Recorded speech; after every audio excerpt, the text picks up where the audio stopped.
Data management. Go. Propulsion. Go. Art lead. Go. Team chief. Go. Ace. Go. Launch cruise phase lead. Go. Deputy mission. Go. EDL phase lead. Go. Mission assurance. Mission assurance is go. Chief engineer.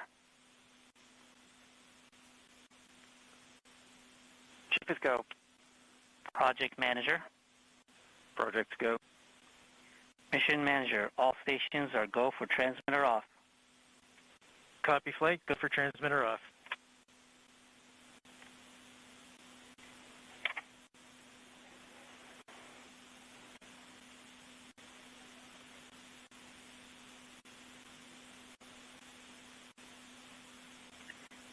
Ace flight. Flight Ace, go ahead. Please perform the transmitter off at 1935 UTC. Ace copy. Oil 1, TAD 1, back on net. All Copy, stations TAD 1. note that this action will force the SDST into one-way coherent mode.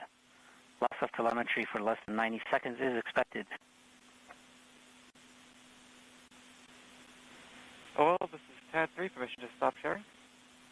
TAD 3, you're going to have to speak up, sorry. Oil, this is TAD 3, permission to stop sharing.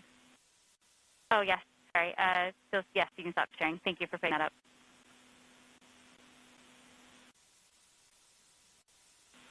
Oil 1, this is TAD 1.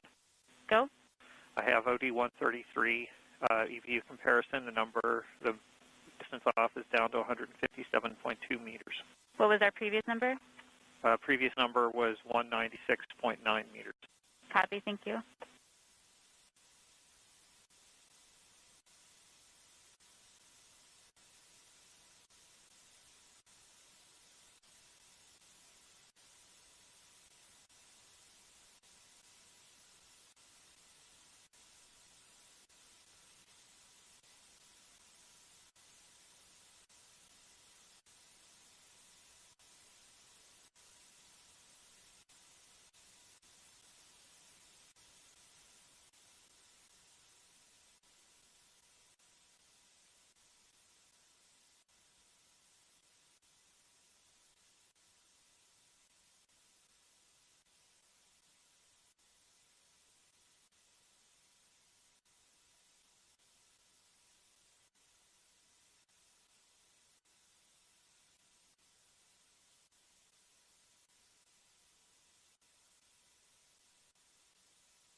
Avionics and flight software, can you meet me on local 1?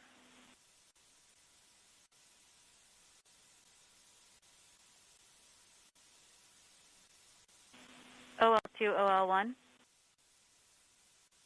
Go OL1. Can I give you the con for 10 minutes? Copy that. Taking over for OL1. Thank you.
EDL comm flight. Go flight. Have you performed the comm check and readiness of the orbiters? We have performed the voice check and the readiness poll. I can confirm that MRO, Maven, EDA, radio science 1 and 2, UHF, DTE, DSN, and EDL, GDS are all ready to support. Copy, EDL com.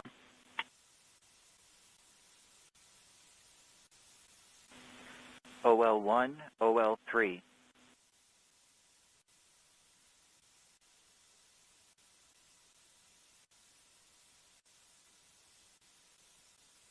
OL3, OL1 is off net.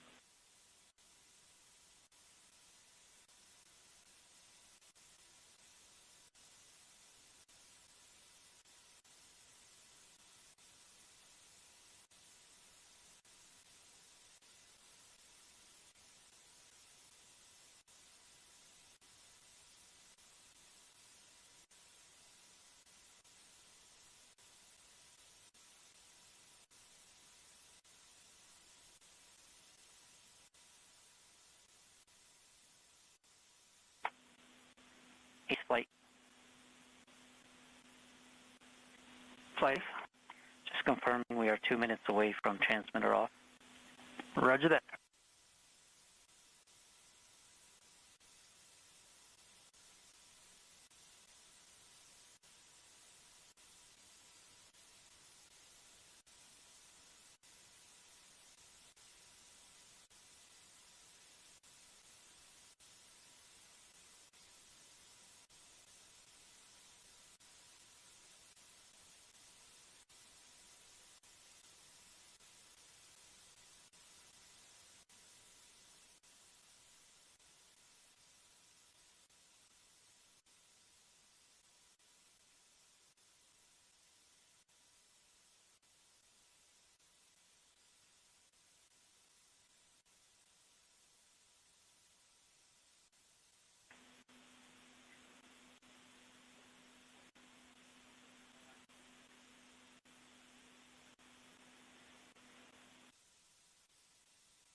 Avionic, EDL strategic on level 1.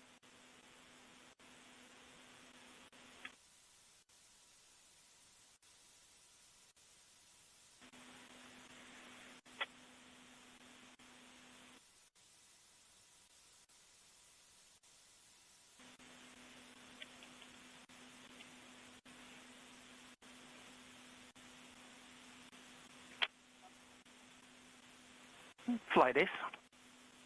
Go Ace. Okay, station 63, turn transmitter drive off, 193502. Copy Ace, 193502. Activity flight. Go flight. We are coming up on our check for the EDL hook sequence, EDL 1503. That's affirmative.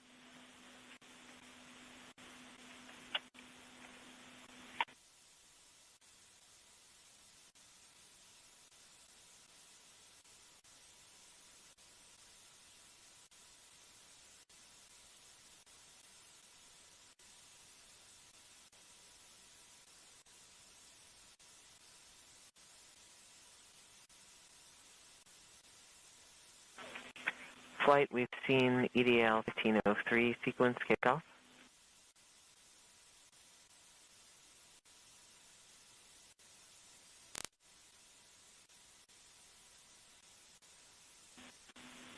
Copy activity.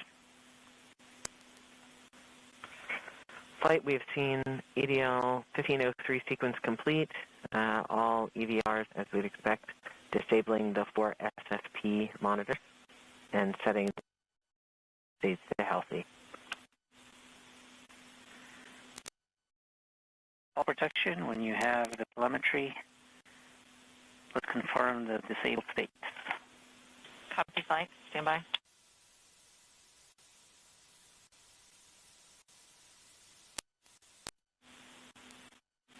Surface flight. Flight on M20 ops. Voice check. I read you 5x5. Flight. I read you 5x5 as well. Welcome aboard. Be here.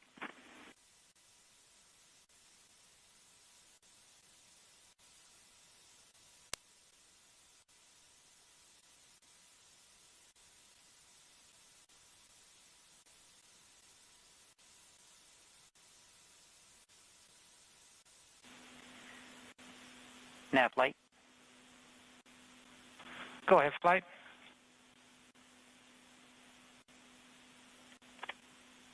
Go ahead, flight. Please note that in a few minutes we will conduct the nav show. Copy that.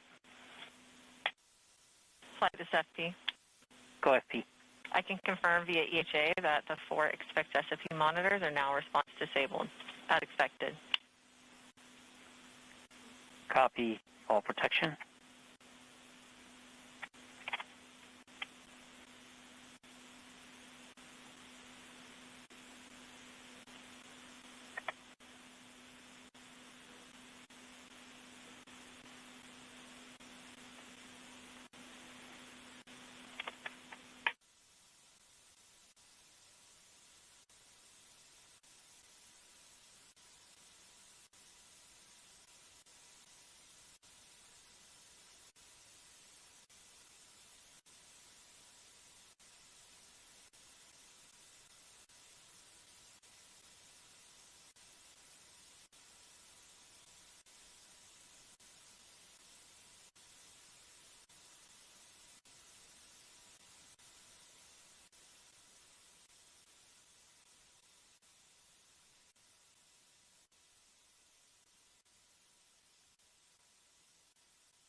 Nav flight. Let's go ahead and begin your briefing. Copy that. All right, so I hope everybody can see that data right now. Break, Nav. Your headset's breaking up. Perhaps you want to get closer to your box. How about now, flight? Much better. Try it again. Okay, I hope everybody can look at the Doppler screen. So I'm talking to that for a little bit. So the first one shows on the top the Doppler residuals right now, and you see the dashed line. That's where we expect if we had a perfect trajectory. And at this point, we're still pretty close. You can also see we're drawing our uncertainty corridor. As we get closer to Mars into the gravity well, it's less uncertain. Mars is starting to tell us where we really are. And you can see that in the lower right corner, where you can see actually I see how Mars is really telling where it is. The uncertainty ellipses have been nicely collapsing. We're actually pretty close to EPU3 we put on board, so that looks good.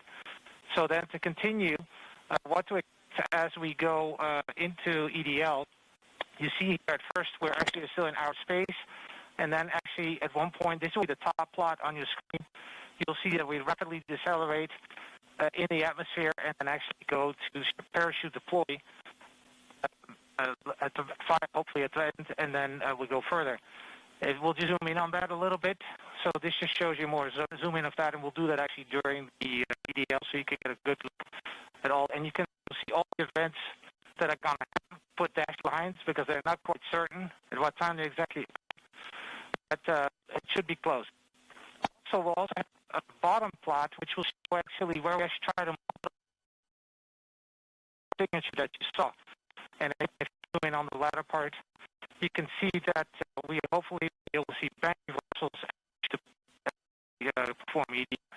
And I will make those calls if I see them in the Doppler on the M20 EDL ops. So everything is looking good at this point, and nav is green.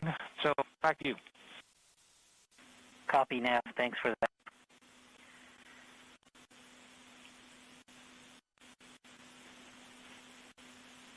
Stations we advised at 11:49 local will begin our EDL main briefing, as well as our EDL COM briefing.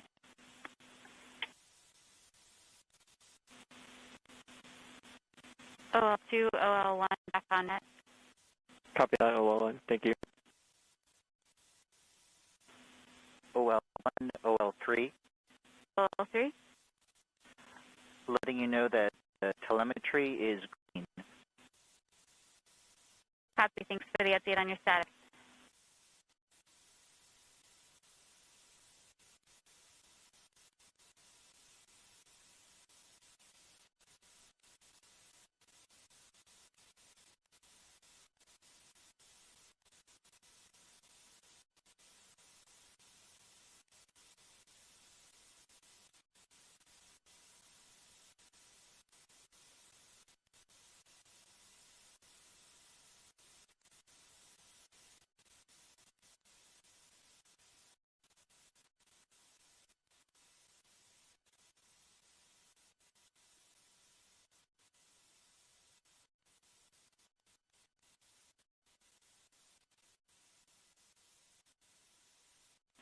OL1, this is tab 1. Go tab 1. We have a EPU comparison for OD134. The position delta is now 148.1 meters. As a reminder, the previous was 157.2. Copy. Do you mind showing the table briefly?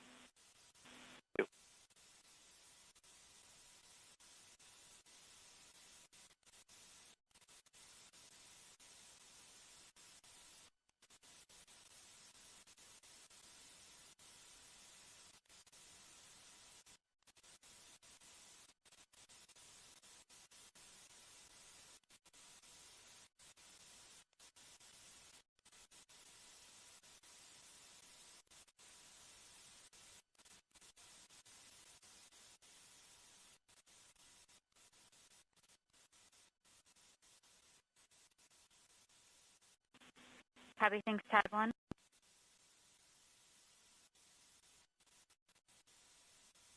If you have the B-plane handy, can you add it to it? If not, I can switch it.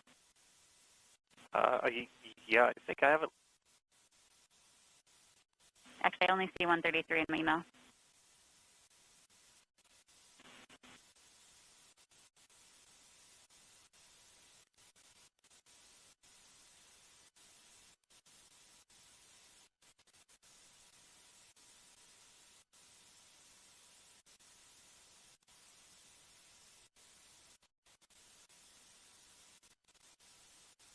I'm showing the 134 B-plane too. Awesome. Thank you.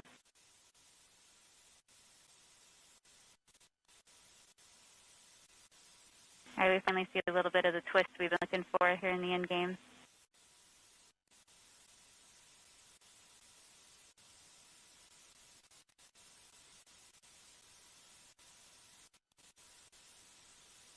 All stations on M20 ops. We're about 15 minutes out before I take shorter breaks. So just a reminder, if you want a little time off net to stretch, now's a good time. If you hadn't had any peanuts on, feel free to do that while you're out there as well.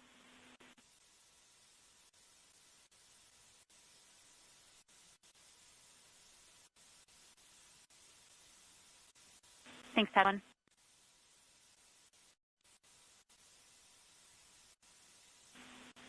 Oh, well, this is TAD 3. Current JPL distance for OD131 is 759 meters. TAD 3, that was for 131? Affirmative. Copy, thank you.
GDS flight. Flight GDS.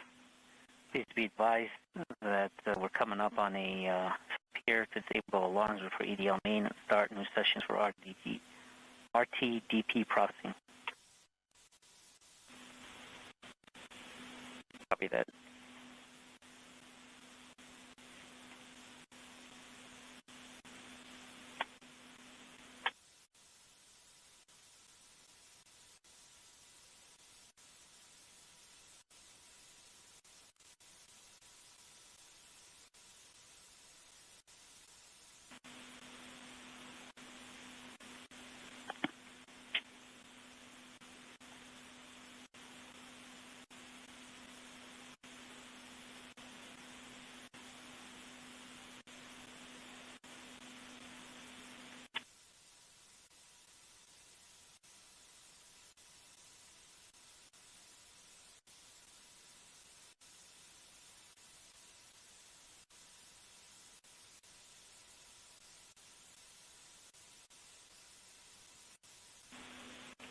EDL 1, EDL activity 2, voice check. I read you 5-by. Read 5-by as well. Just okay, so change this time the our EDL activity lead will conduct a briefing on EDL main activity. Go ahead.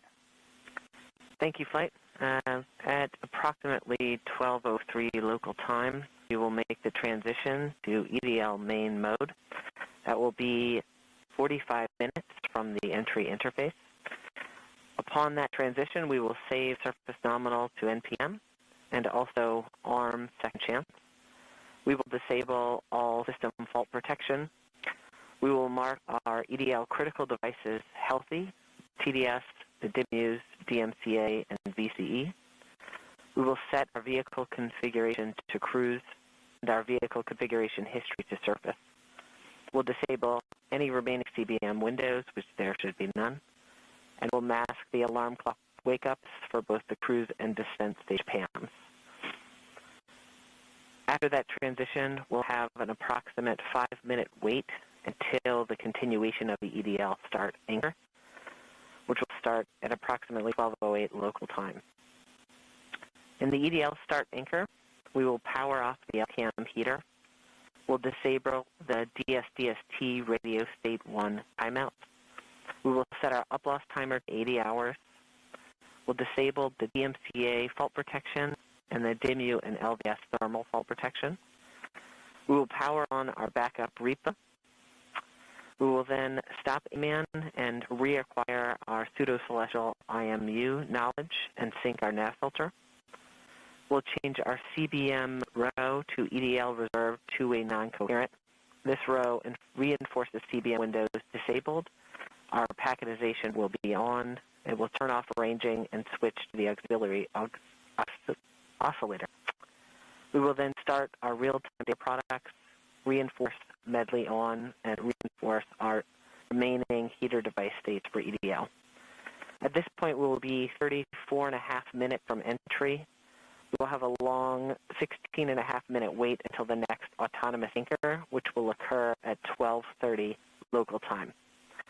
That next anchor is the EDL prep anchor. During this anchor, in preparation for cruise stage separation, the EDL nav filter will take the best inertial attitude knowledge from ACS and continue to propagate it via the DIMU. It will then idle ACS and IVPs since they're no longer needed for attitude determination. We'll start DIMU raw data product. We will disable TDS thermal FP and power on UHF, although we will not yet be transmitting. At this point, we will be 17.5 minutes from entry. The next anchor will come quickly in 2 minutes at 12:34 local time. In the HRS vent anchor, in preparation for firing our pyros, we will set the BCB discharge FETs on and BCB charge FETs off. We'll power on the pyro firing cards and arm the rover pyro bus. We will power off the cruise stage devices and stop flight software communication to the PAMs, all in preparation for cruise stage separation. And then we will fire our pyros to vent the HRS liquid a gas. We will then be 13.5 minutes from entry. We'll be 2 minutes from the next anchor, which is cruise stage separation. In cruise stage separation, we will start the X-band EDL tones, and UHF will start transiting. We will initiate the descent stage thermal batteries and open the power dead phase relays between all stages. We'll fire the PV1 and 2 to enable the descent stage prop system. We'll then perform our cruise stage sequence using our pyros. At that point, we would have transitioned to EDL commentary for the remaining until landing. Copy activity.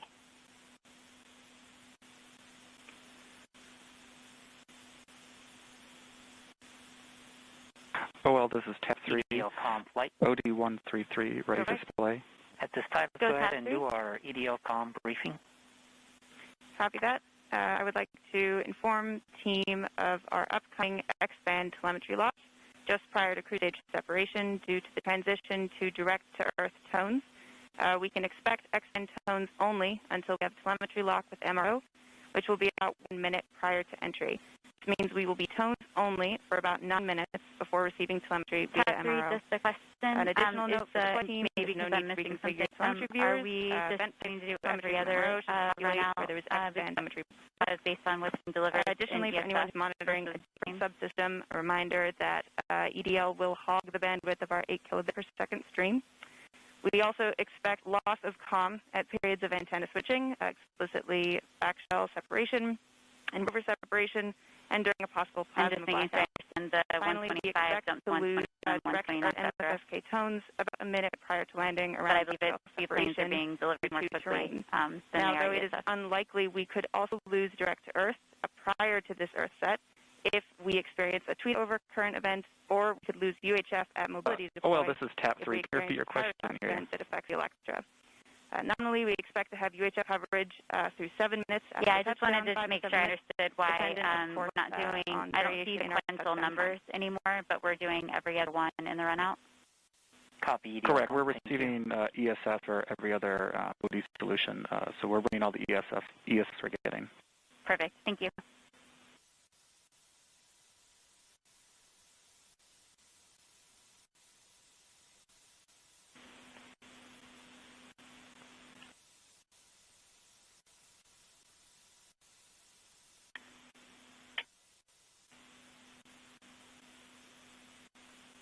Activity flight. Go flight. We have EVRs indicating our telecom reconfig per expectation. Can you confirm? That's affirmative flight. Captain, leave that up for another minute or two, please. Welcome. And our last window has terminated as expected.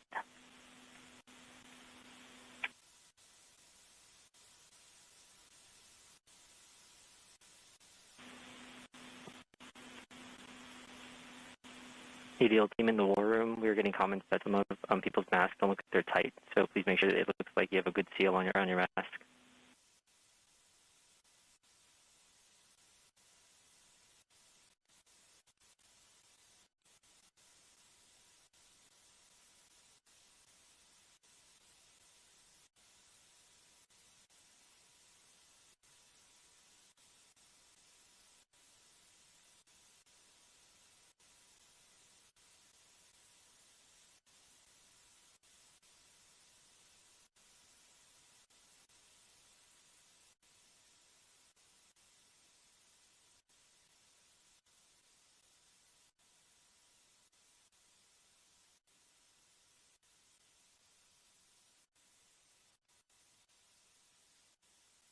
Thanks, Captain.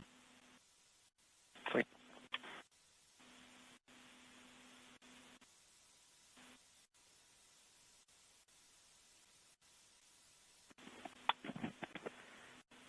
EDL activity off net for 5. Copy. Flight telecom. Go ahead, telecom. In just under half a minute, we're going to go one way and lose telemetry fully until the station locks up again.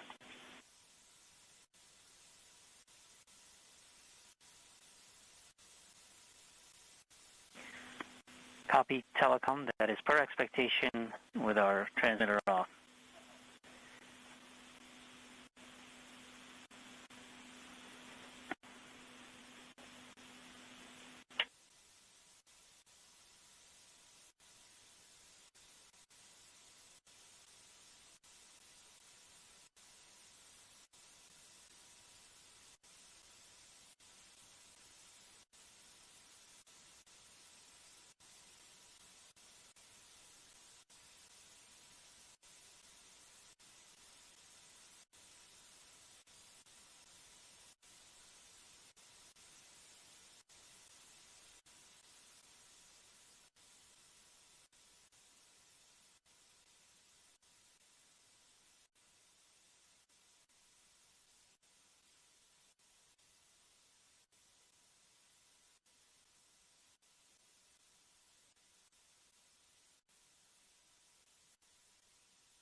this is TAD 3, ready to show estimated assistance for OD 132.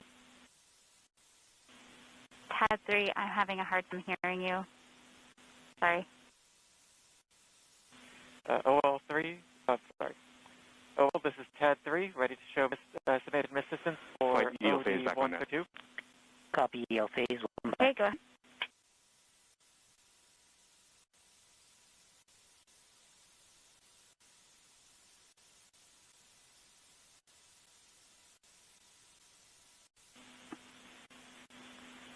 Flight ACE.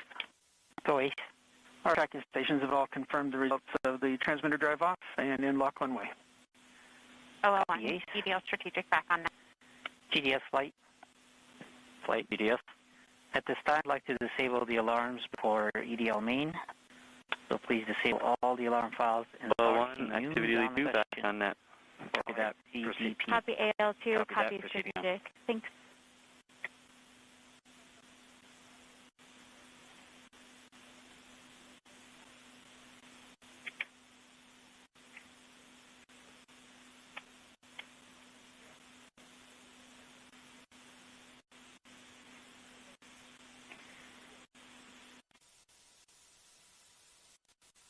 Thanks, TAD 3.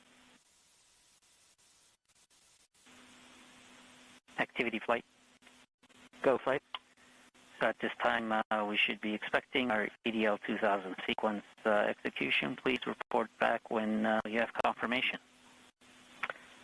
Correction flight, that EDL 2000 sequence will happen at the continuation of the EDL start anchor around 12:08 local time.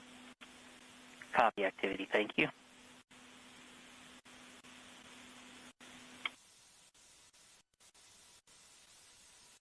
OL1, EDL GNC, voice check after battery swap.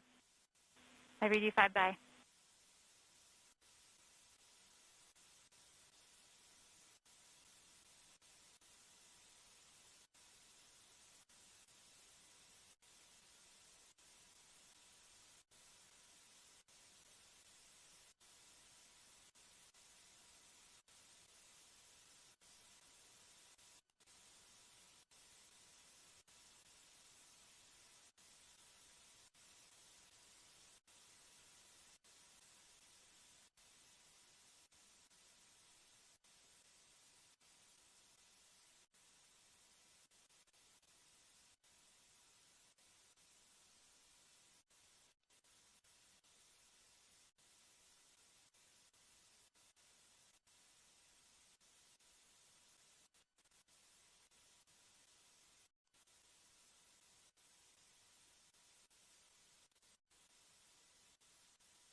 Flight GDS.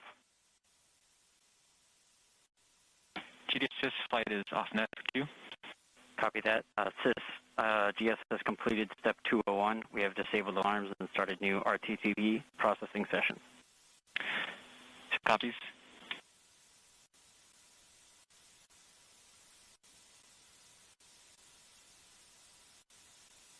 OL Langley, off net for 2.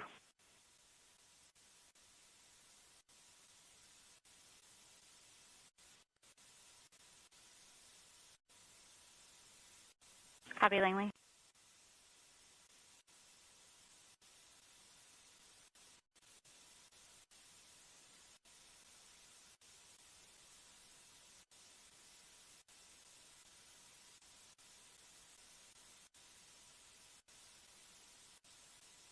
OL1, this is TAD 1. TAD 1. We have an OD 135 the transition to EDL main mode. Delivery and different we have disabled system fault protection, alarm is now 147.7 and meters. are marking our EDL slightly down from 148.1 meters on the previous. Copy. Thank you. TAD 1. Welcome to EDL main. Just a reminder, flight, we'll have a 5-minute wait before we see the remaining telemetry and EDL start. Sure, please. All stations on EDL labs, we are about 19 minutes from our time to be in our seats with no further breaks or distractions.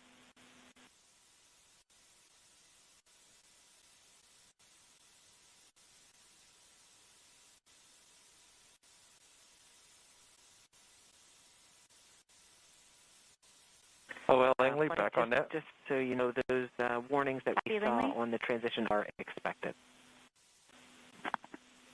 Copy activity.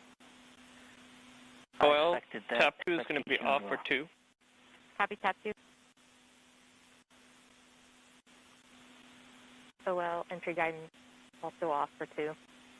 Copy entry guidance. You're coming in about 3 by 5, by the way.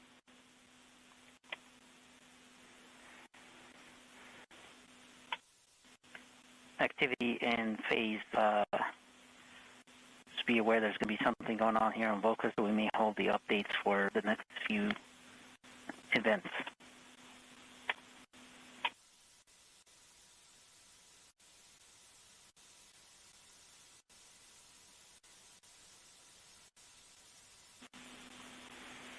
I take that back. It looks like that might have gotten pushed a little bit, so we do have the room to do our updates here.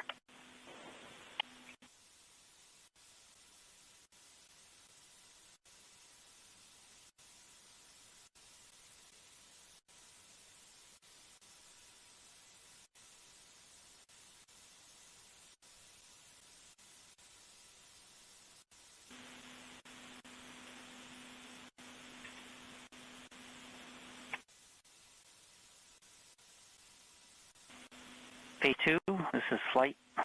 Go flight.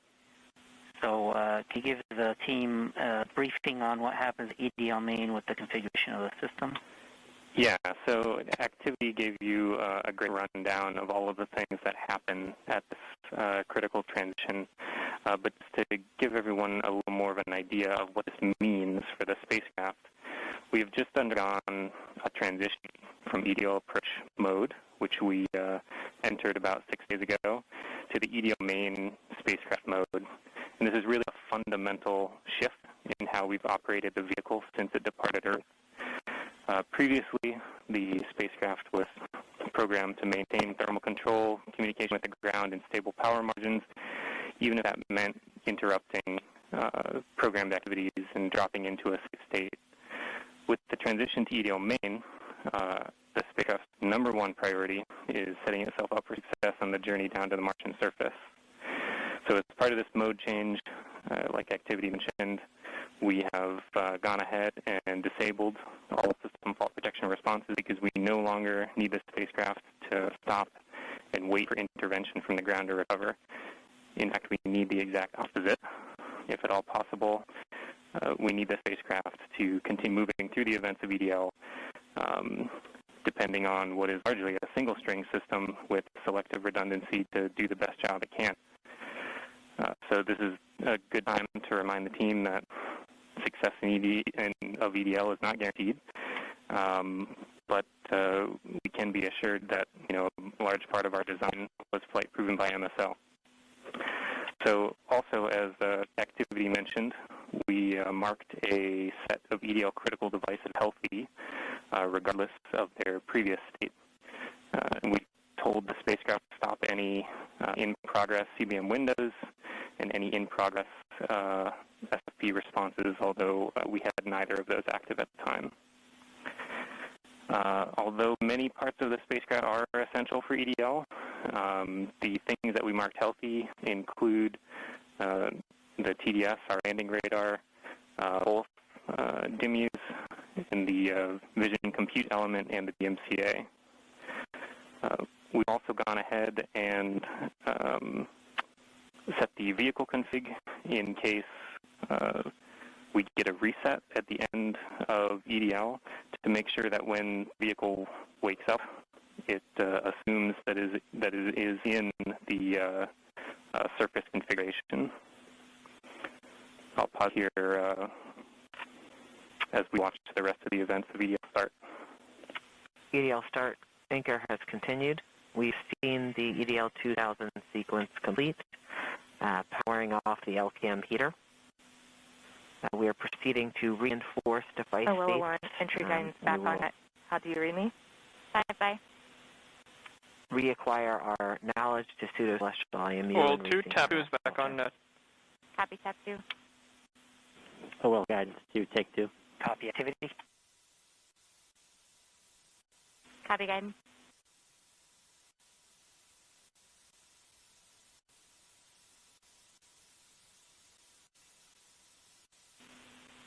OL2, OL1, can you take the con for 2 minutes? Copy that. Thank you.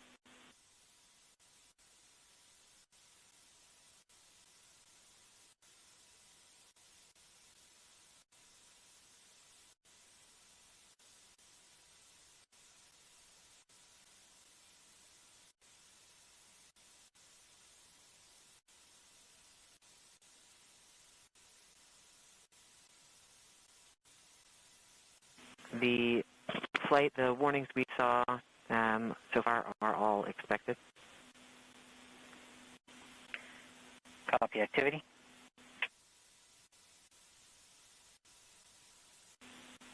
Okay, Stu, you want to continue the description you were giving? Yeah, sure, Flight. Right now we are doing 2 things. We're taking this opportunity to reinforce the state of the spacecraft. A lot of the actions that we're doing right now, the device are already in this state. This is something that we do just to make sure that the spacecraft is in the state we want it after any type of fall protection responses may have been executing. Of course, we didn't have that situation today, but that's why some of these actions are here. Since we started the EDL start anchor, we have gone ahead and turned on the backup REPA. We've also turned off the LCAM heater, which was preheating the LCAM to the appropriate temperature for the beginning of EDL, so we can coast down thermally and be at the right temperature when we use it later on, just before backup setup. We also have our RCS cat beds still on and heating up those thruster cat beds as we prepare to fire them for the first time during guided entry. We should have no change in our avionics state except for the RE-REANET that we saw at the beginning. And our flight software execution state should remain the same. But the backup computer running Second Chance will have armed itself and it is prepared to take over as we go through EDL if we should experience any type of reset from the prime computer. OL1 back on net. Copy that. OL2 off net for 2. Copy. As we speak, we are transitioning CBM states, and I think activity is going to give us a little more information on that in their update. That copy phase, the CBM change, as I mentioned previously, is to the EDL reserve two-way non-coherent route. Activity. Copy flight. EDL phase, go ahead. Flight pep talk, I guess, to the team. Right. I'm terrible at pep talks. I think my reputation precedes me there. And look, I know this hasn't been easy, right? I'm not even sure we've even been all in the same room at the same time. I mean, I'm staring at folks across the internet as well. Even now, right? Only. Yeah. Voice check. Okay. I do want to just extend my heartfelt appreciation from the EDL team to the launch cruise team. You've done everything we've asked for, right? I mean, you've battled anomalies, you've listed SEs, you've done everything. You delivered a healthy spacecraft to the place that we want to go. And she's right on target, right? We did the last maneuver literally 2 months ago, right? This is pretty incredible, in my opinion. And she's armed with the right information to help us land. Doing the parameter update last night, we're ready to roll. You've done everything right. and you've put up with us too, right? You've put up with our eccentricities and things we like to do in EDL wins, so I very much appreciate that. So you should sleep in on Friday, since you guys have earned it. Thanks literally and figuratively putting us in the right position to succeed, and let's land on Mars together. Copy EDL phase, and as flight director, I also would like to thank the whole team, cruise ops, EL ops, EDL team, and the surface ops as well. It's been an amazing journey. I think we all know that, and it's been my honor and pleasure to work with you all side by side. And your tireless efforts and endurance in the face of our challenges has been truly, truly inspiring. So kudos to you. Mission, would you like to say something? Yeah, just echoing the same words that Al and Matty have mentioned. You guys have overcome great obstacles in the last 6.5 months, and it started with an earthquake in this room on launch day at L-20 minutes. So I can't be more proud than all the achievements that you guys have pulled off in the last 6.5 months. Whatever happens in the next hour and a half, you can be proud of the achievements that you've accomplished so far. I look forward to seeing you on the other side, and I only wish that the rest of our team could be sharing this moment with us. This is a very unusual event. This room is only half as full as it would be if we weren't in this pandemic. So missing everybody on the team who's not with us here today. And go EDL. Welcome to the EDL family.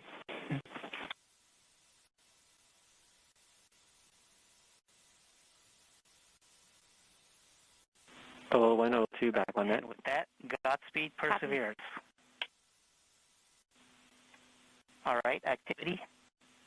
Go ahead and continue the report. Sure thing, Flight. We've since completed the EDL start anchor.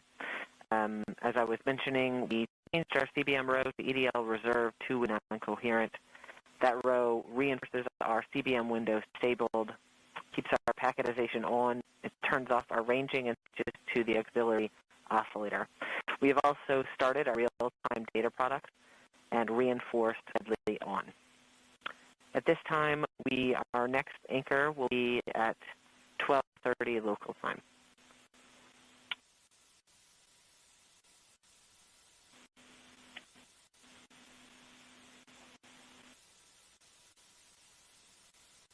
Copy activity.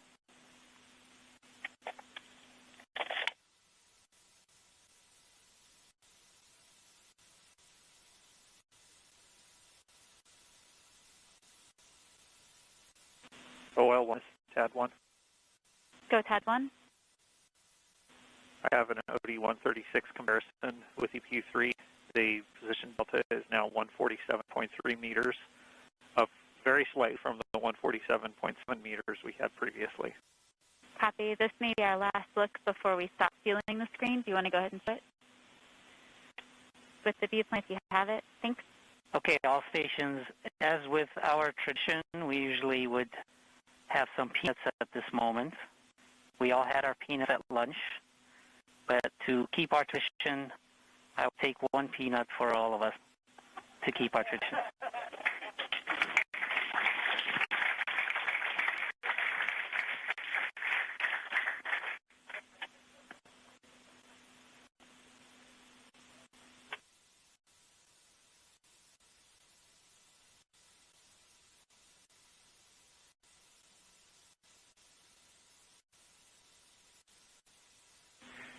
Oh, well, this is TAD 3. Go. Missed distance for OD-133 at 810 meters. Copy. Do you have a pair of runouts on the plot you'd like to share? Yes. Please do.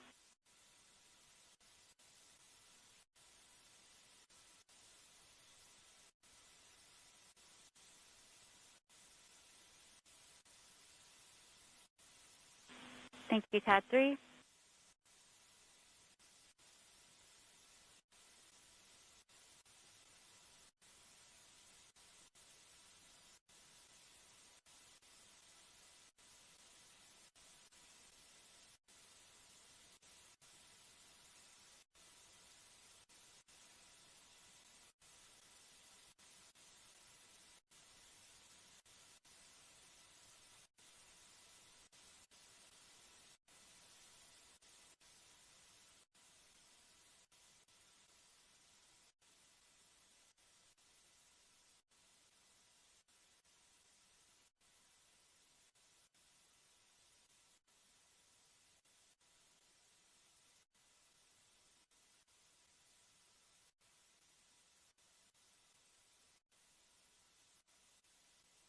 Telecom. Go ahead, Telecom. Telecom, I just want to let you know that radio science reports that despite the inclement weather in West Virginia, Green Bank Telescope was able to point at Mars. There was a threat that they were not going to be able to do it because of the rain and snow, and the ice. We are doing it. Copy, Telecom. Great news.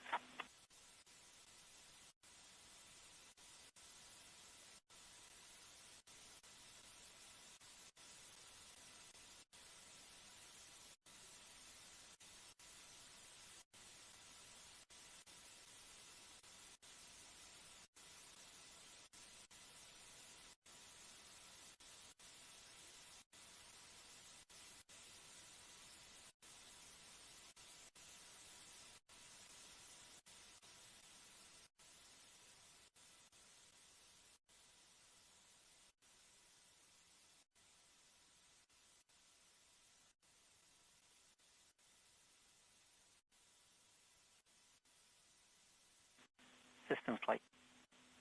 Go flight. Were you able to find the visualization? We can display it. Affirmative. I will try again. My computer was having trouble with the visualization and WebEx, but I will restart web and try again. Copy.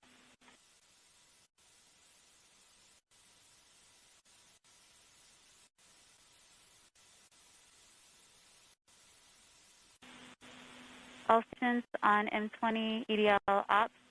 Probably the last time, if you really need to do a battery change, do that before we go into quiet mode. Also, unless we have something updated we want to show in the next couple of minutes, we're about to turn over our web screen to Telecom for tones. At that point, I'm happy to get updates in chat in our WebEx on EDL ops. I prefer to not have any more callouts over the net unless you see something you do not expect.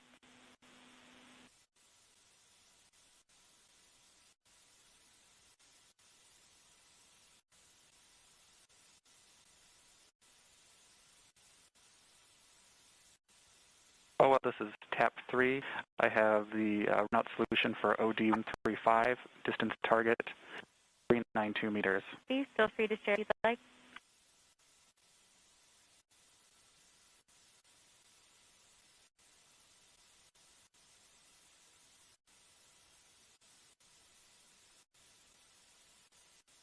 To voice check. Are you 5 by OL1? Copy.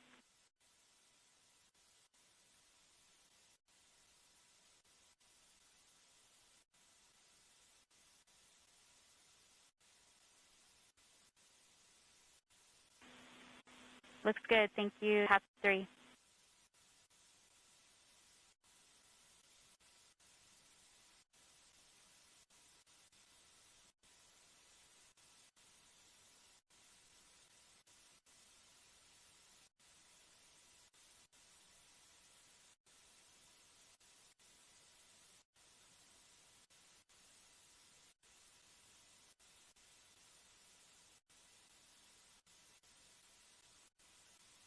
All stations at this on M20 EDL ops. At this time, we will go quiet on the net until we start our callouts during EDL telemetry.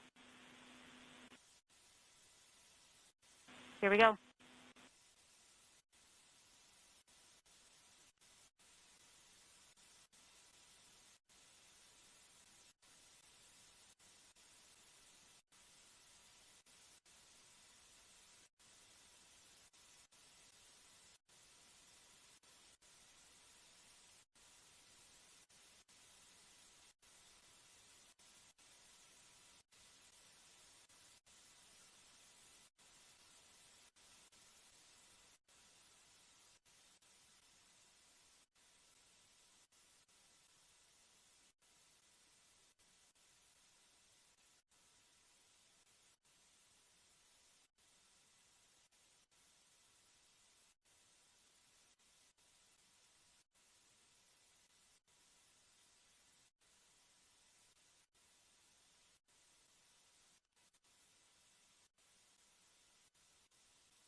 2, flight. Go flight. At this time, let's continue our briefing for the rest of EDL. Sure. So after coming out of EDL start, that's our last real reinforcement of the state that the vehicle was in throughout much of cruise and EDL approach.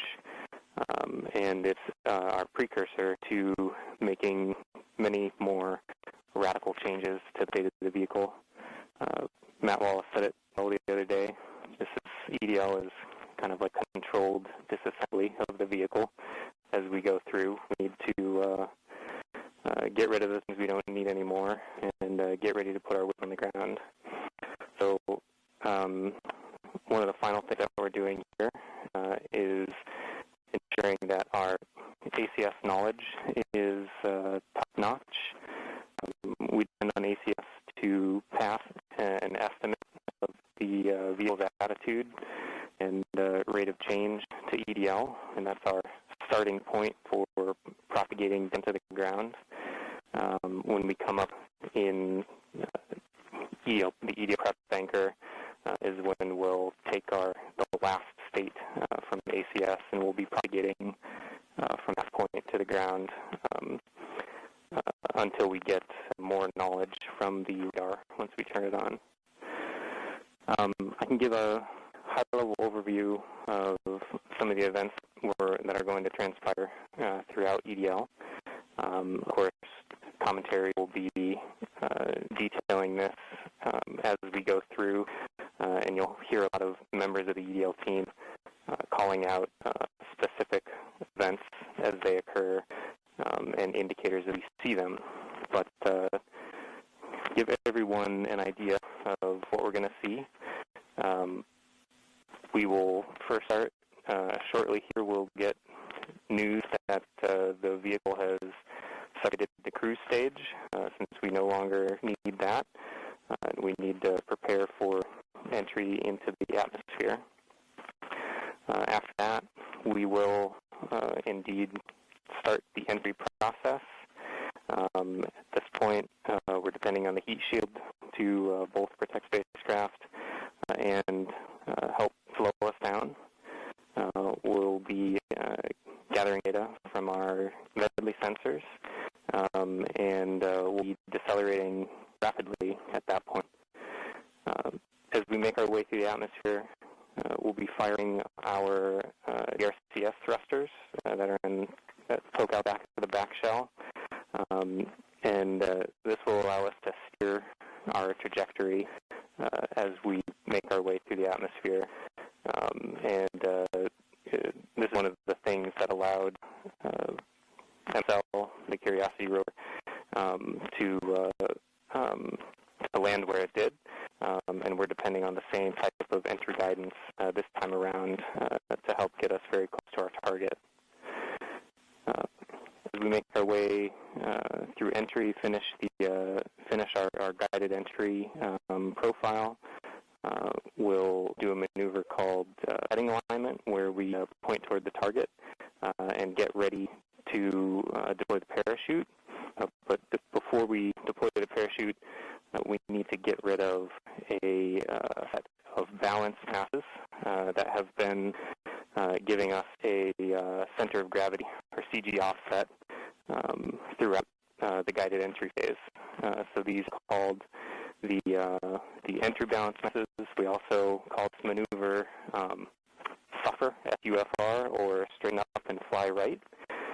So we'll go ahead and eject those masses when we get a trigger from the GNC system telling us that we're at the appropriate range to the target to do so.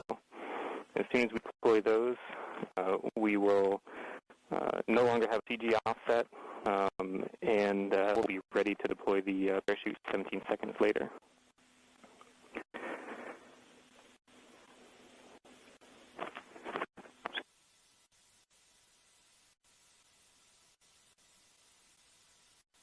I'm going to hold here for EDL prep as we're about to start that anchor. Copy phase 2. And activity, please call that out when it's ready. Copy.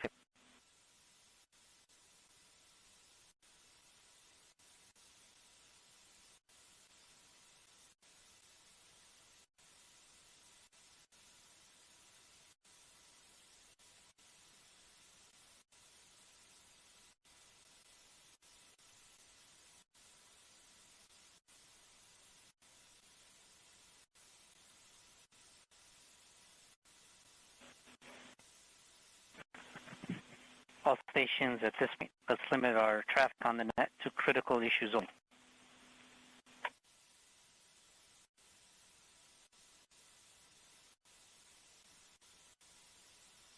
Flight EDLCOM. Go EDLCOM. As per step 205 in the OCP, we confirm that MRO has started their first flu. Copy EDLCOM.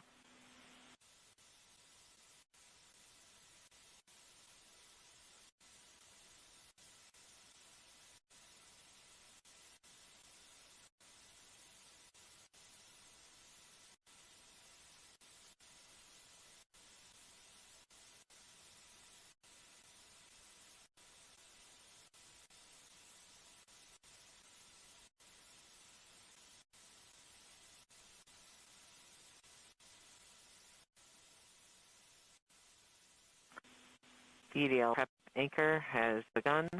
We have stopped our AMAN, started the raw DP for EDL, idled the nav filter and IVP. We are now propagating via the DIMU.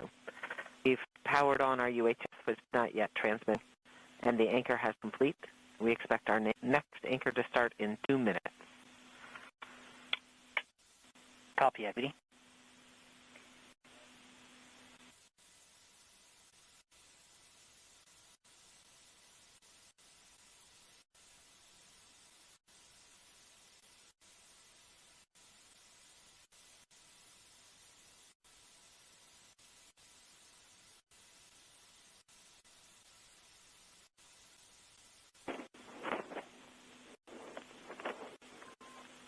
Phase 2 taking a battery change.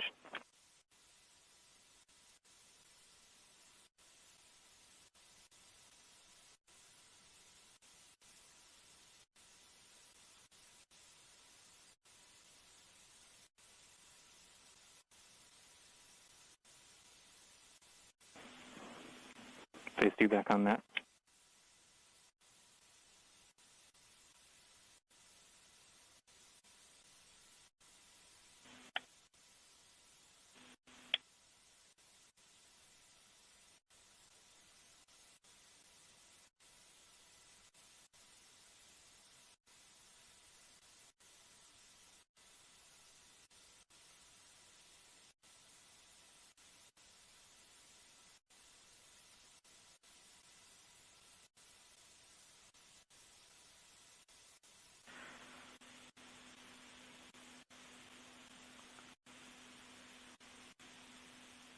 DHRS vent anchor has begun.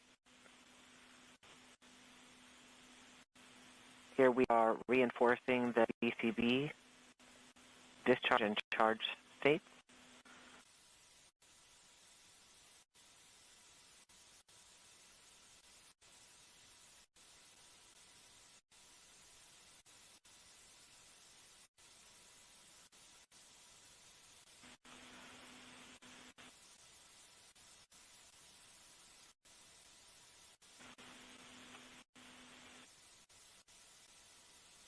We are powering on pyro firing cards.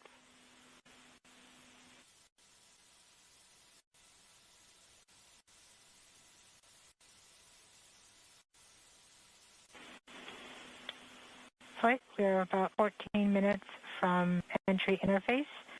The vehicle is currently preparing the heat rejection system that has kept the thermal system cool inside the air shell about the last 6 months.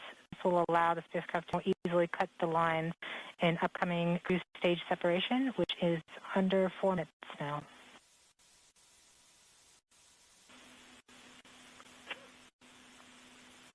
We have now enabled the rover pyro bus.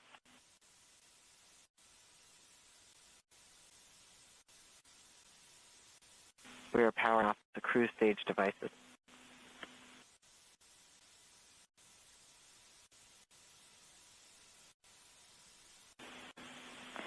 The vehicle is preparing for the upcoming cruise stage duration in about 3 minutes, 15 seconds by powering off all the devices on the cruise stage in order that they can use once the cruise stage is jettisoned.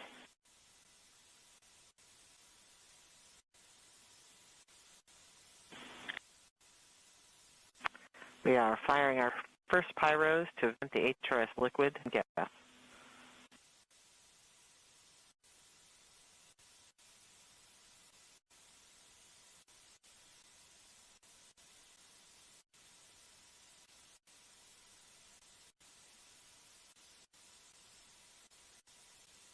The HRS vent anchor is complete.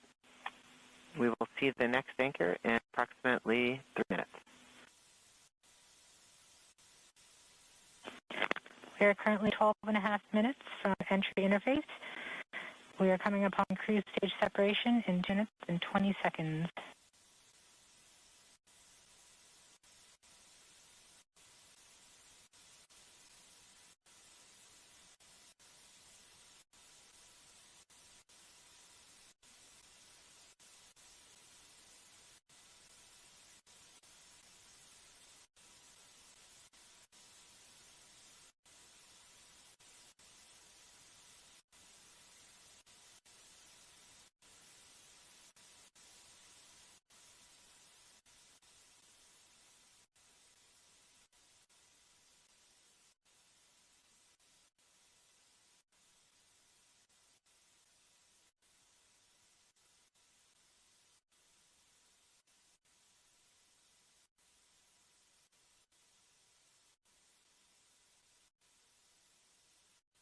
We're about 1.5 minutes from cruise separation, about 11 minutes, 20 seconds from entry interface.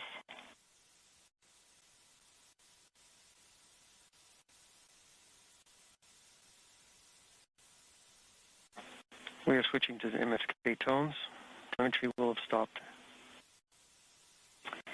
Telecom is confirming that the spacecraft has switched to broadcasting tones. These tones are received directly from Perseverance but have very limited information content. We won't receive real-time information until about 9-10 minutes from now, once the Mars Reconnaissance Orbiter starts relaying information from Perseverance. We are under 1 minute from cruise stage separation, about 10.5 minutes from entry interface.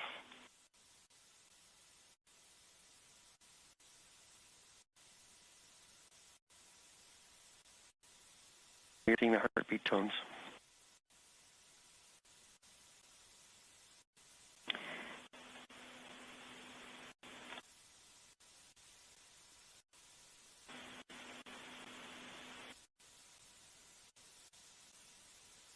We're continuing to receive tones from Perseverance, standing by for cruise stage separation.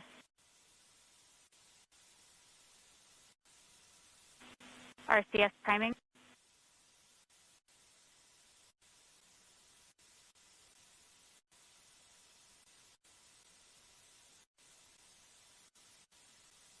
Cruise stage sep. We have indication that cruise stage separation has been confirmed by the spacecraft.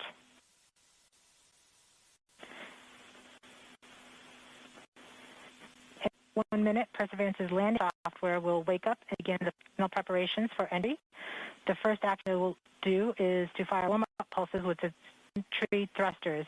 The pulses ensure that the spacecraft gets the thrust that it wants during entry interface. We're about 9 minutes from entry interface.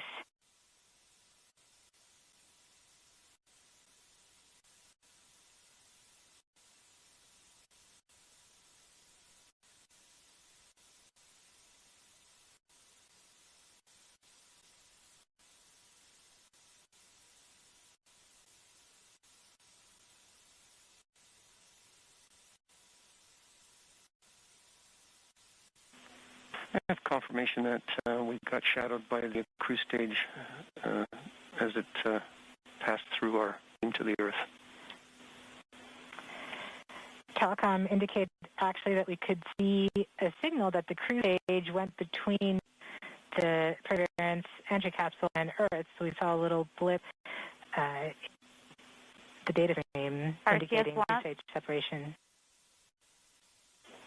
We have confirmation that the vehicle has started warming up those entry thrusters. Warm-up pulses have begun. Spin down.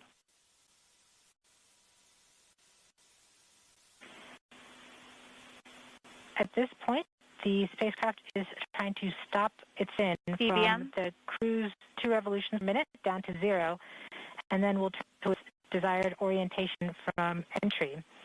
It will separate the 2 balance maps that has kept it balanced during all of the cruise. This will allow the entry capsule to have lift when it enters the atmosphere. We have confirmation that the spacecraft has returned to the desired entry attitude. We are about 7.5 minutes from entry interface.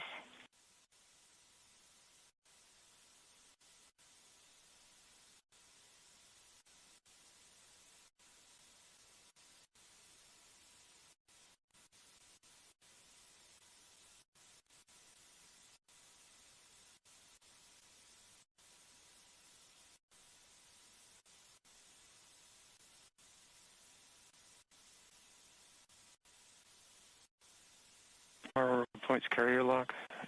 MR8 TE from radio from Greenbank for its carrier lock. The carrier on the downlink.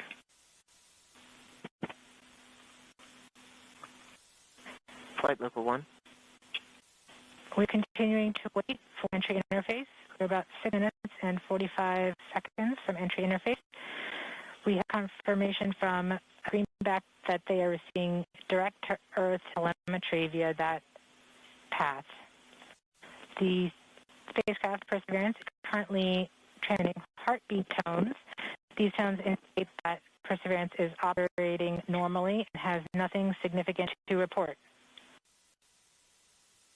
This is as expected. We're currently just over 6 minutes from entry interface.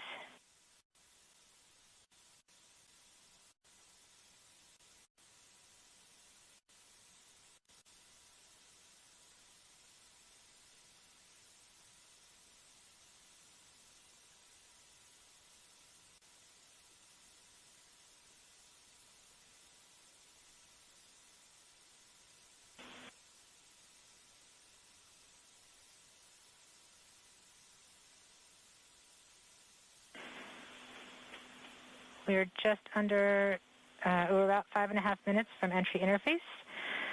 We're still receiving heartbeat tones. We expect to continue receiving heartbeat tones until about 5 minutes after entry.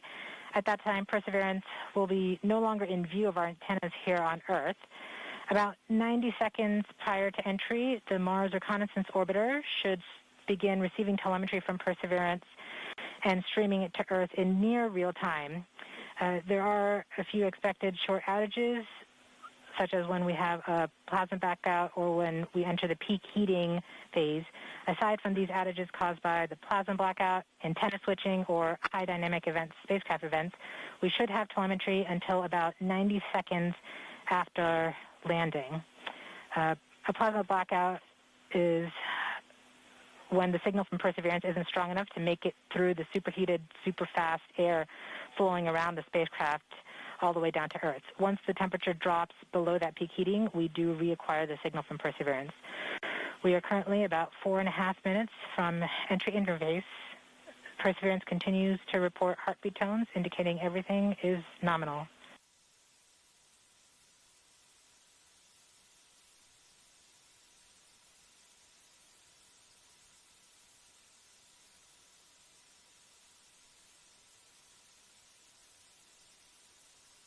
MRO reports the electro radio is powered on, ready to receive signals from the lander.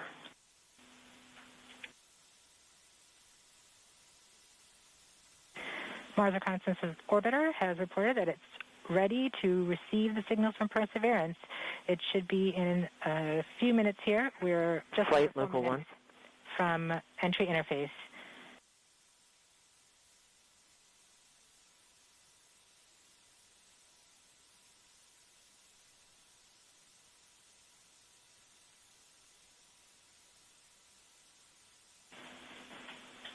Around this time, a second spacecraft, MAVEN, should begin picking up telemetry from Perseverance and will continue to record that telemetry until several minutes post-landing.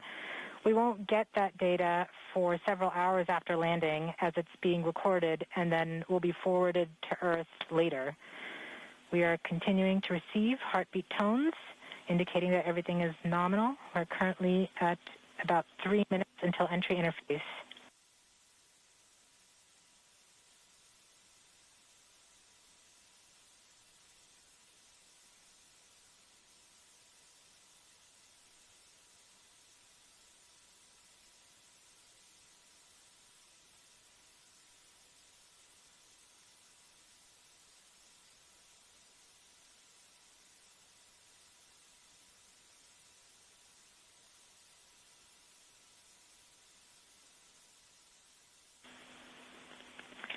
We are 2 minutes from entry interface. Perseverance is to transmit heartbeat tones, indicating everything is nominal.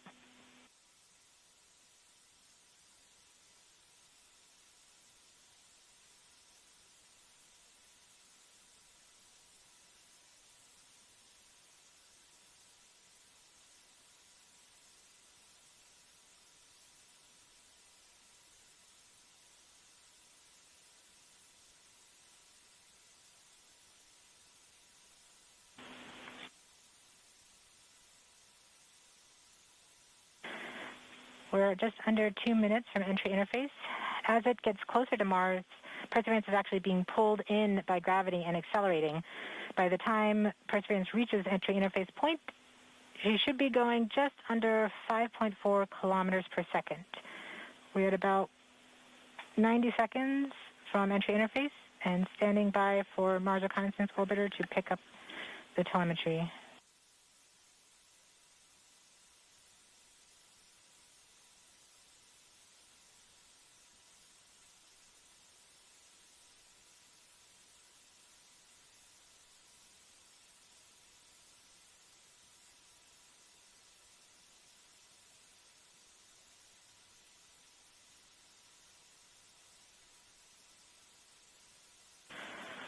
We are 1 minute from entry interface.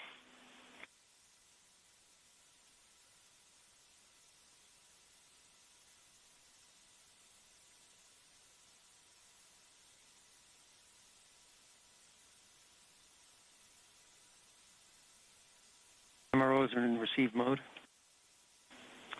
We have confirmation that the Mars Reconnaissance Orbiter is now relaying data from Perseverance. We're about 30 seconds from entry interface. Perseverance is going about 5.2 kilometers per second and is about 190 kilometers altitude above the surface of Mars. Confirm your jet data flow.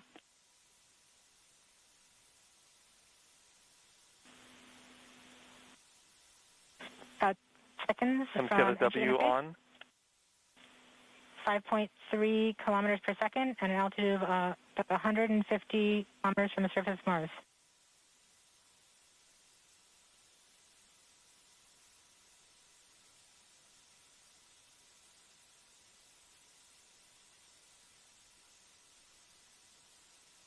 Entry. We have confirmation of entry interface. Perseverance is currently going 5.3 kilometers per second at an altitude of about 120 kilometers from the surface of Mars.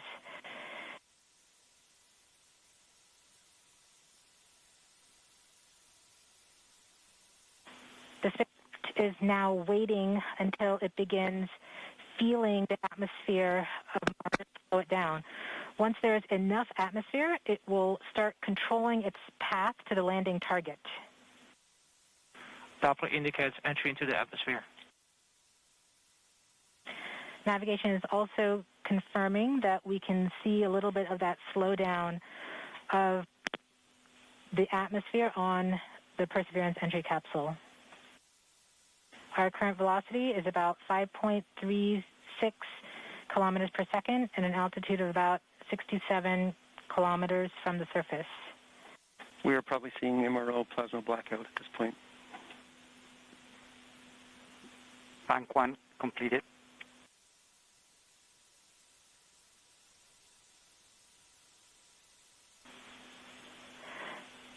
MRO has lost log. Doppler indicate reversal, bank reversal. We have indications that Perseverance is now performing bank reversals in the atmosphere. These are the steps in order to control its max diesel, distance to the landing target. Perseverance has just passed through the point of maximum deceleration and has indicated that it felt approximately 10 Earth Gs of deceleration. MRO has lock again. Doppler indicated reversal. Bank 2 complete. We saw a small outage of the UHF telemetry from Mars Reconnaissance Orbiter during that peak heating phase, likely caused by the plasma blackout. Perseverance is still continuing to perform bank reversals in the atmosphere to control its distance to the landing target. Doppler indicated reversal. End of range control, range minus 1.9 kilometers, cross range minus 2.4 kilometers. Perseverance is going about 1 kilometers per second at an altitude of about 16 kilometers from the surface of Mars. We have entered heading alignment, which means Perseverance is no longer trying to control the distance to Mars, but to the target on Mars, but instead is flying straight to the target.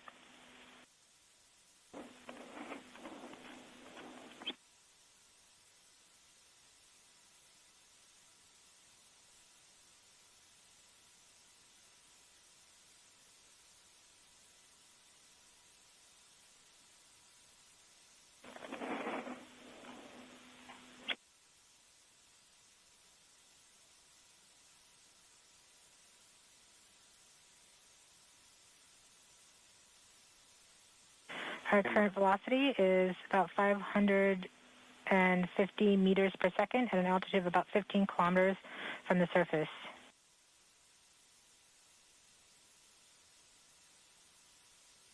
MRO is reporting good telemetry lock. We are coming upon the start. We are starting the straighten up and fly right maneuver, UVMD jettison, where the spacecraft will jettison the entry balance masses in preparation for parachute deploy and to roll over to give the radar a better look at the ground. Doppler indicates chute deploy. The navigation has confirmed that the parachute has deployed, and we are seeing significant deceleration in the velocity. Our current velocity is 440 meters per second at an altitude of about 12 kilometers from the surface of Mars.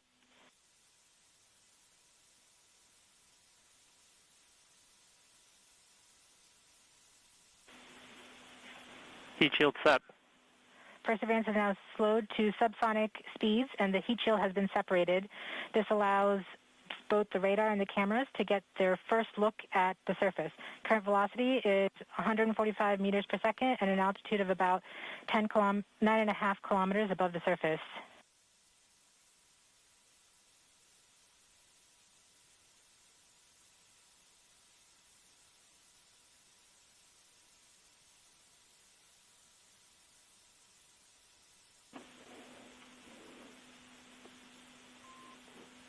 Nav filter converge. Velocity solution 3.3 meters per second.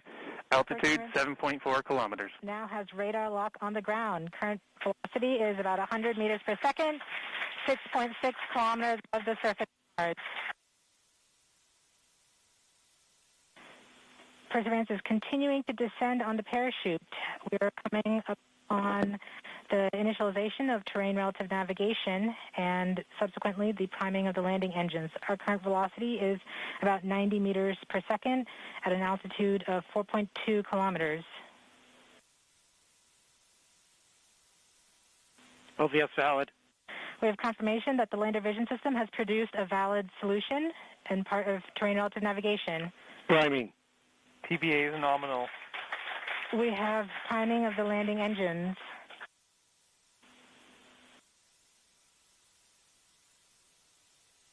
Back shell set. Is 83 meters per second at about 2.6 kilometers from the surface of Mars. We have confirmation that the back shell has separated. We are currently performing the divert maneuver. Current velocity is about 75 meters per second at an altitude of about a kilometer off the surface of Mars. Here in Safety Bravo. We have completed our terrain relative navigation. Current speed is about 30 meters per second, altitude of about 300 meters off the surface of Mars. SPS level. Constant velocity 104. Constant velocity accordion, altitude error. We have started our constant velocity accordion, which means we are conducting the sky crane, about to conduct the sky crane maneuver. We've lost direct-to-earth tones. Throttle down. Sky crane maneuver has started. About 20 meters. Tango Delta. Nominal. We're getting signals from MRO. RIMU stable. UHF is good. Touchdown confirmed. Perseverance safely on the surface of Mars, ready to begin seeking the sands of past life.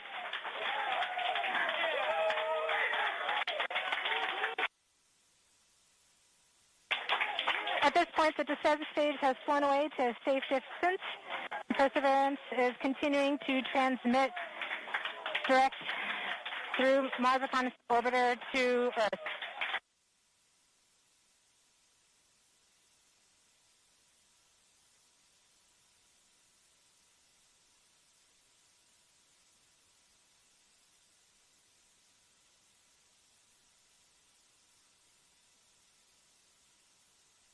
MRO reports they're still getting telemetry from the lander. All right, all stations. Touchdown confirmed. We're going to wait for the images.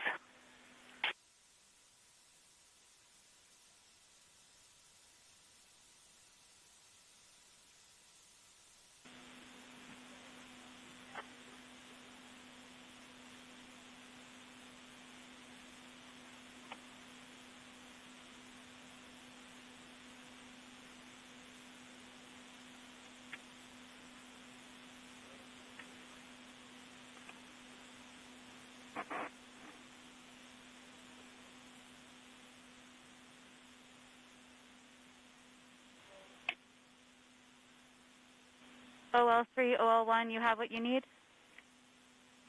OL3, I have what I need. Flight, we have seen the completion of EDL 3000.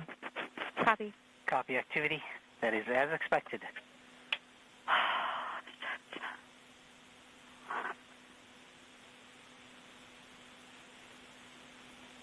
MRO is still seeing a strong signal from the lander. Flight, this is OL3. I am ready to share. OL3, you are go. For those on M. All stations stand by for the images.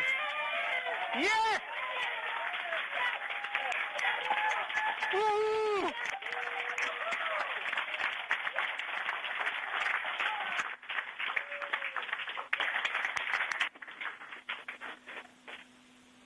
Flight, this is OL3. I have the target point on the map when you are ready.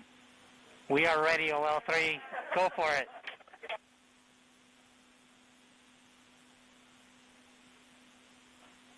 Oh, my goodness. Oh. Yay.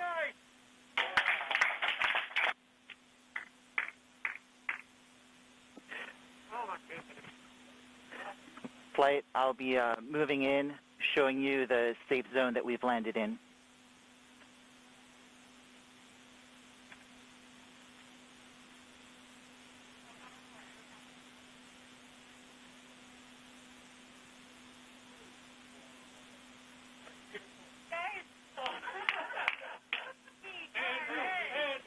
OL flight.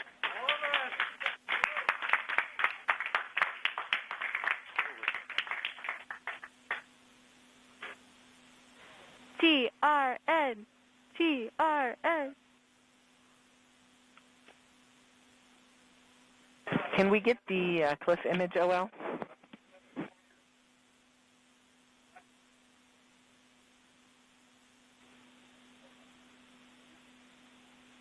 Activity, this is OL. Can you repeat that request on M20 EDL off? OL, can we get the other image? Should show the cliff. Sorry, say what image again? I'm not understanding. Flight OL3. OL3. You can see we've landed about 35 meters from the nearest rocks that we could identify from orbit by their shadows. Copy OL3, TRN in action. Yep. Take that, Desero. Woo!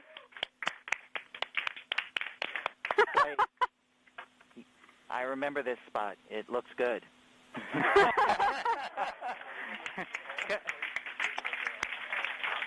Copy OL3.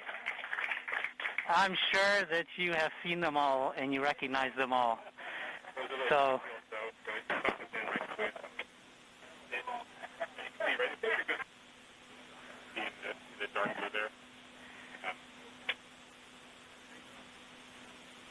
Flight reports Electra still in lock with the lander. Flight, we have seen the transition to surface. EDL is done. Woo!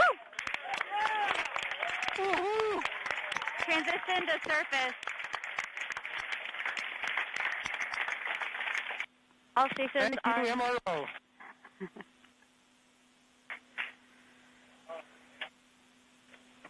congratulations, Perseverance team, and the whole team that's not here as well. Excellent job.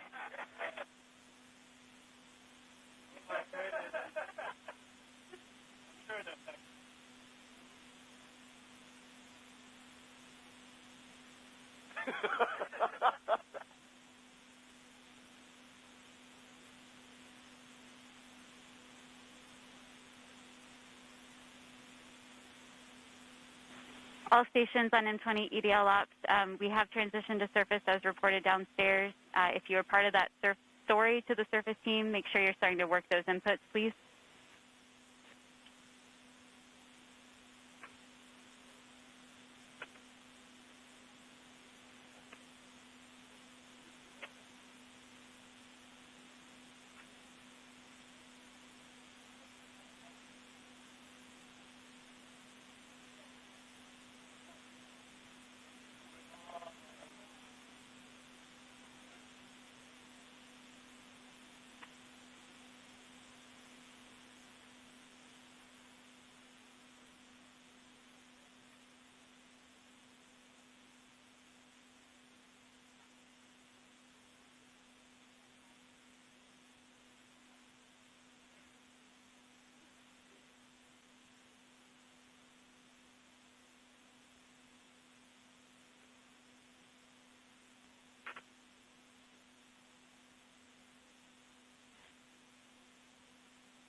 OL1, this is AL2, voice check.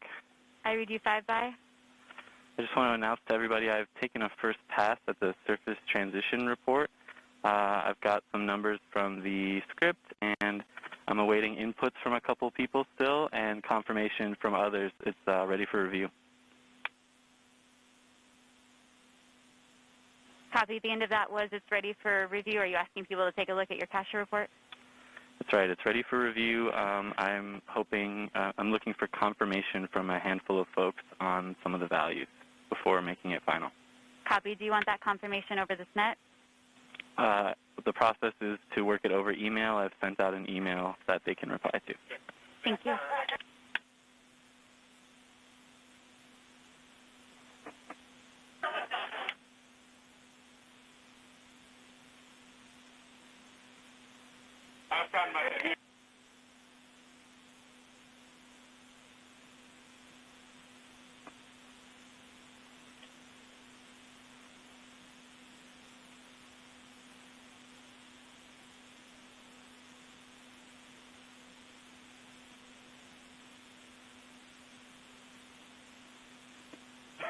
Who did you know? Yeah.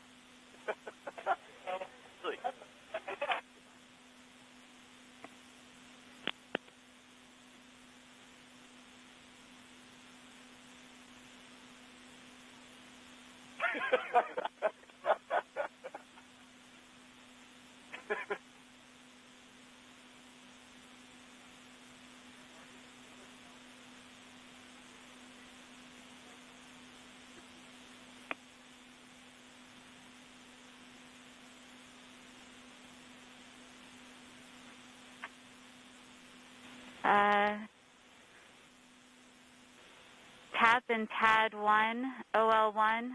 Can we go ahead and get handoff ready to go for our final Monte Carlo for today? This is TAD 1. We're already working on it. Copy. Can you tell me what OD that's on? The latest one I have is 137. I'll go jump into the nav room and confirm that's the last one. Copy. Oh, well, this is TAP 1. We're ready to run that Monte Carlo when the handoff is ready. Copy. Thanks, TAP 1. TAD 1, this is TAD 2. Go TAD 2. Oh, sorry. TAD 1, this is TAD 2. Go ace. Just wanted to get permission to release the tracking stations and the NOPEs and everybody. TAD 2, TAD 1 is currently talking to nav. Stand by.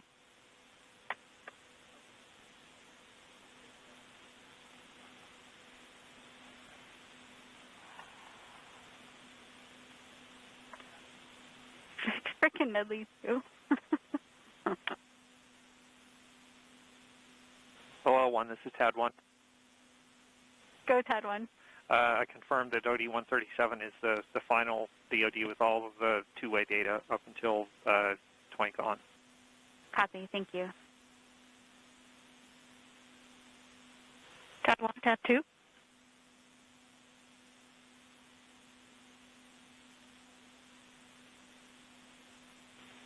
Sorry, TAD 2, were you calling TAD 1? Indeed. I was wondering if you wanted to cancel that last Monte Carlo before we start this one, or if I should get HBC on it so you can focus on the handoff. How far along is it?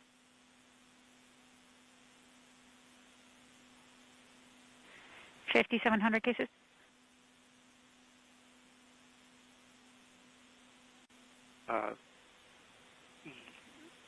Yeah, I'll go ahead and kill it.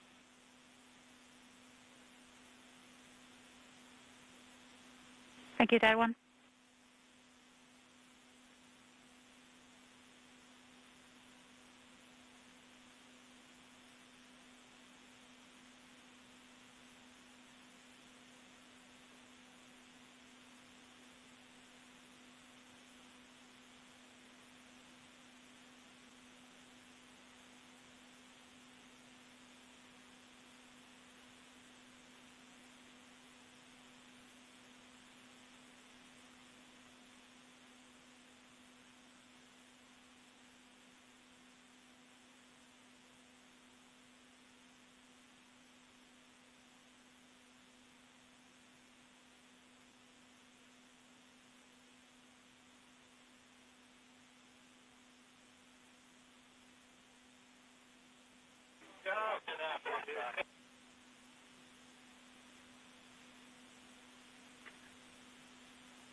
What was that for?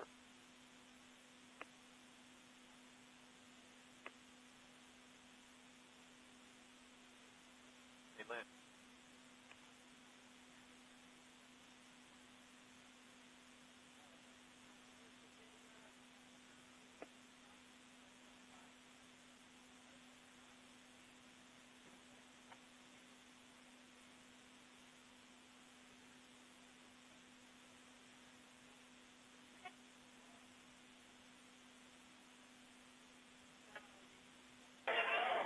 Okay, all stations.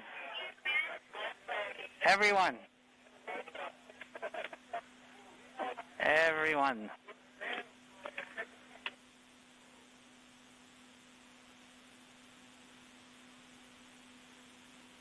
All right, all stations.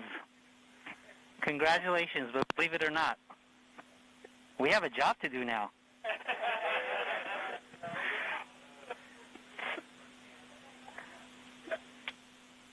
OL1, TAD 1. Go TAD 1. Are we ready to look at the handoff? Surface flight, this is flight. Yes, please. Should I go ahead and just share it in the WebEx that we're working now? Yes, please. Go ahead, flight. TAD Just 1, want to do we have confirm your that eyes? your team is ready to receive Perseverance. Yes. I am paying attention. Copy.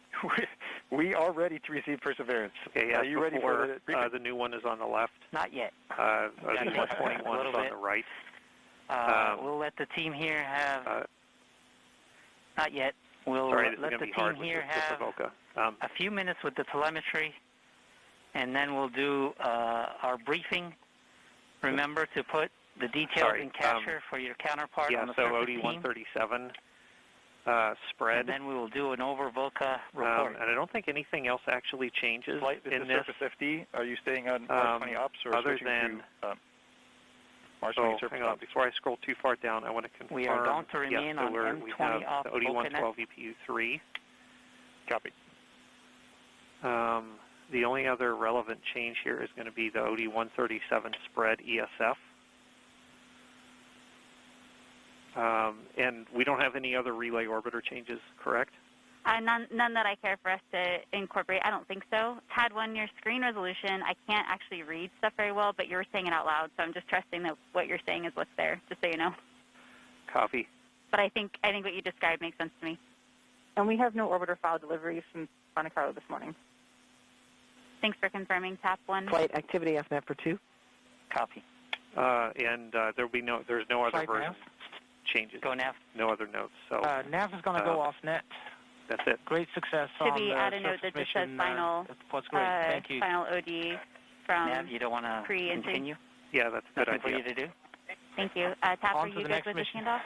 Nav, we want to good. extend tremendous Thank you very gratitude for your efforts to you and your team and for giving us a great trajectory here.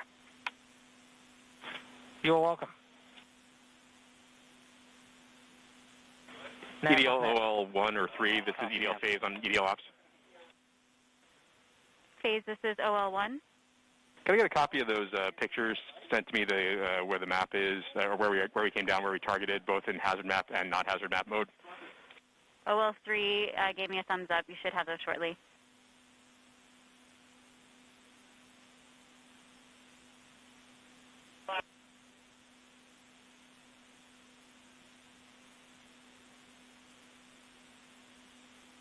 Flight uplink off net for 2. Copy, uplink.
Okay, all stations, let's begin our surface handover so we can continue our celebration.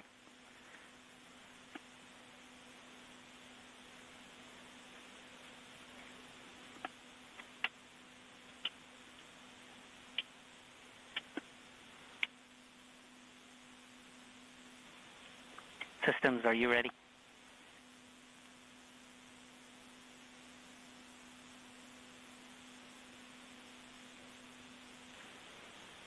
systems, flight. TAP 1, this is TAD 1. Can't hear you, system.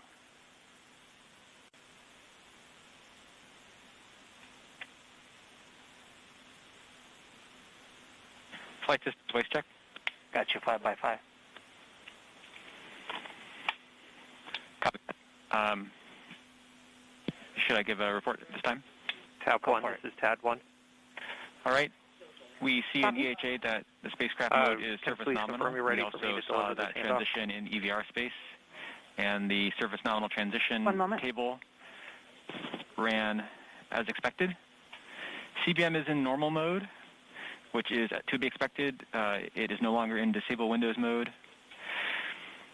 We see that Confirm you're ready for delivery. 0001 sequence has started.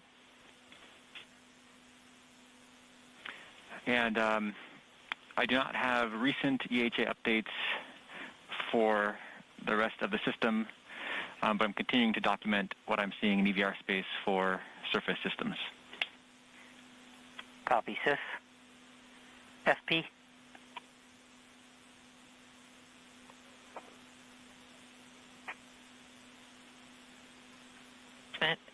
And waiting on telemetry updates for some of the channels, but based on the EVRs, it looks like the transition to nominal was as expected, and I don't see any indications, at least from what we have so far, that any FP has tripped.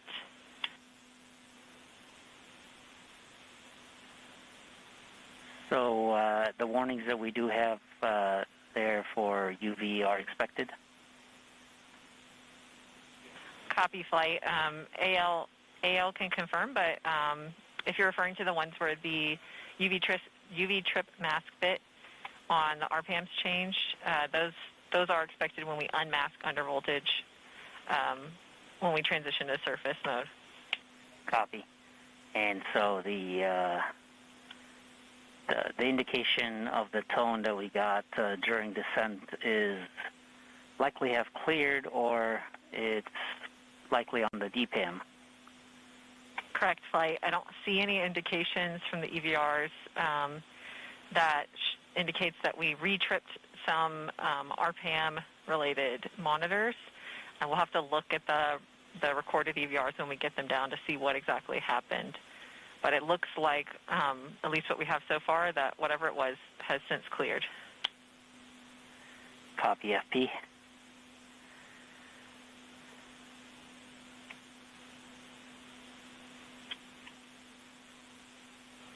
Go to power.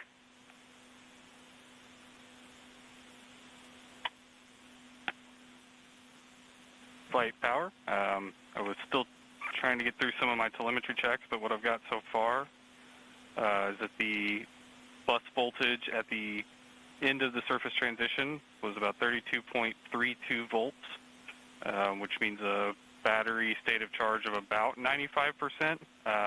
That's a very rough estimate. I haven't had time to do a more detailed calculation, but the charge and discharge FETs have been enforced back to auto mode.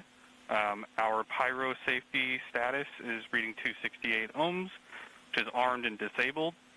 Pyro CRCs are still enabled from the end of EDL, and the RPFA is powered off. Copy.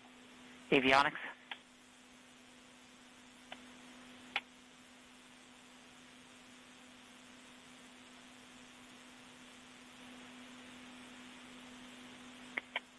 Avionics flight, voice check.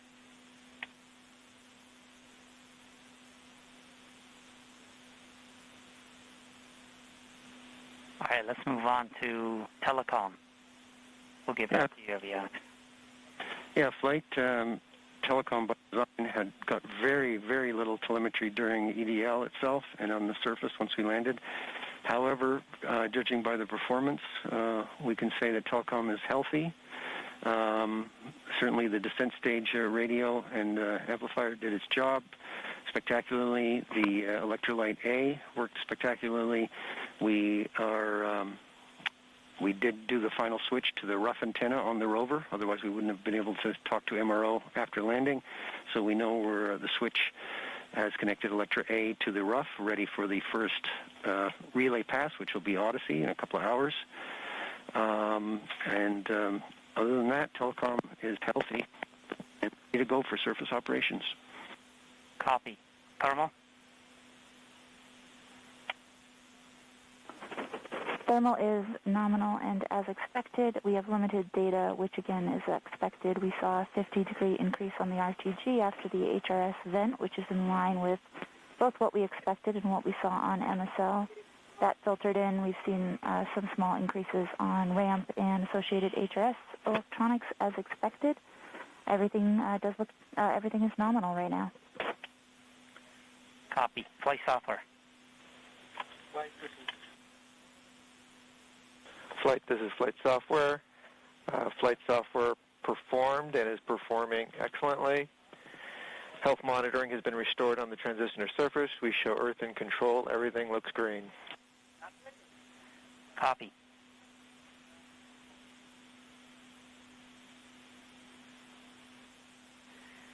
ACS. How's your subsystem doing on the surface? It's doing great. ACS gave a great pep talk to the nav filter, giving it a good attitude for EDL. Telemetry looked great just before it was idled, and presumably ACS is now sitting in a new crater on Mars. Copy. And prop, how much fuel did you leave? The cruise stage burnt up with 55.91 kilograms of propellant, and the descent stage consumed 305 kilograms out of the 401 load. So we flew away with about 96 kilograms of propellant. But otherwise, propulsion performed nominally. We did see successful boot of the DMCA into MCSW mode as expected. We then did see successful activation of the 8 TVAs, and they were nominal. Closed-loop flyaway was then commanded nominally, and the warning EVRs after closed-loop flyaway are expected. Copy. DMX?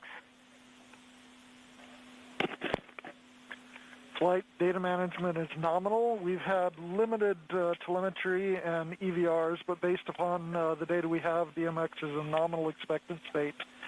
We did see several partial data products, but those are expected as part of EDL. All of the data has been captured in Cacher for the surface operations team, so we're ready to hand over to the service team. Copy. GNC. Right, this is GNC, though almost all of CEDL, GNC is on different places on Mars. One of the most important pieces is still on the rover. The VCE is healthy throughout all of EDL, performed its job admirably, and has the data from entry, descent, and landing. So is go for Sol 1 activities to retrieve that data. Copy, GNC. And ACE? Flight ACE, all of our systems worked as expected. We have disconnected from the command system, and we have all 4 stations standing by for us to release them. Copy. So at this point, the release, I'll leave to surface flight and surface ACE. Are you going to be surface ACE or? These stations won't be around when we're using them the next time. Understood. They're probably done for the day, but I don't want to presume anything of that up to surface.